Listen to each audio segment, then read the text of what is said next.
আজকে যে বিষয়ে সকল রাজনৈতিক দলের নেতৃবৃন্দ একমত হয়েছে যে ভারত এবং ভারতের যে বাংলাদেশ নীতি, ভারতের বিভিন্ন রাজ্যে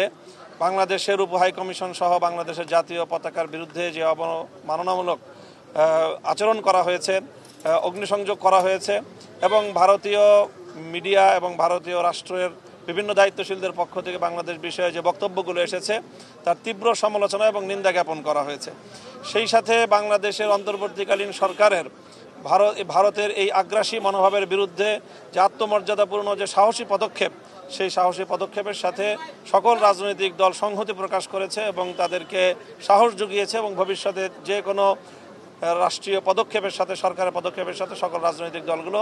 একমত থাকবে এবং তারা সংহতিতে থাকবে, এই প্রতিশ্রুতি দেওয়া হয়েছে। সেই সাথে আন্তর্জাতিক গণমাধ্যমে ভারতের এই যে অপপ্রচার, সেই অপপ্রচারের বিরুদ্ধে বাংলাদেশের অবস্থান তুলে ধরার জন্য বাংলাদেশের স্থানীয় জাতীয় গণমাধ্যম এবং আন্তর্জাতিক গণমাধ্যমে রাষ্ট্রকে, সরকারকে যথাযথ ভূমিকা পালন করার জন্য এবং নিজেদের অবস্থান এবং বাংলাদেশের যে অবস্থান সেটা ব্যাখ্যা করার জন্য আহ্বান জানানো হয়েছে এবং অনুরোধ জানানো হয়েছে। সেই সাথে একটি যে কোনো সিম্বলিক ঐক্য প্রকাশ করার জন্য রাষ্ট্রের পক্ষ থেকে যে কোনো একটা উদ্যোগ গ্রহণ করা হবে, এরকম একটি মতামত এসেছে এবং সরকারের পক্ষ থেকে সিদ্ধান্ত জানানো হলে আমরা সকলে ঐক্যবদ্ধভাবে তার সাথে আমরা অংশগ্রহণ করব। আমরা ঐক্যবদ্ধভাবে কোনো গোষ্ঠীও নয়, বরং বাংলাদেশের স্বাধীনতা এবং সার্বভৌমত্বের প্রশ্নে সকল সংকীর্ণতার ঊর্ধ্বে বাংলাদেশের প্রশ্নে যারা আমরা ঐক্যমত, 5ই আগস্টের পর থেকে যারা বাংলাদেশকে নতুন বাংলাদেশ হিসেবে গড়ে তুলবার স্বপ্ন দেখছি, তারা সকলে ঐক্যবদ্ধভাবে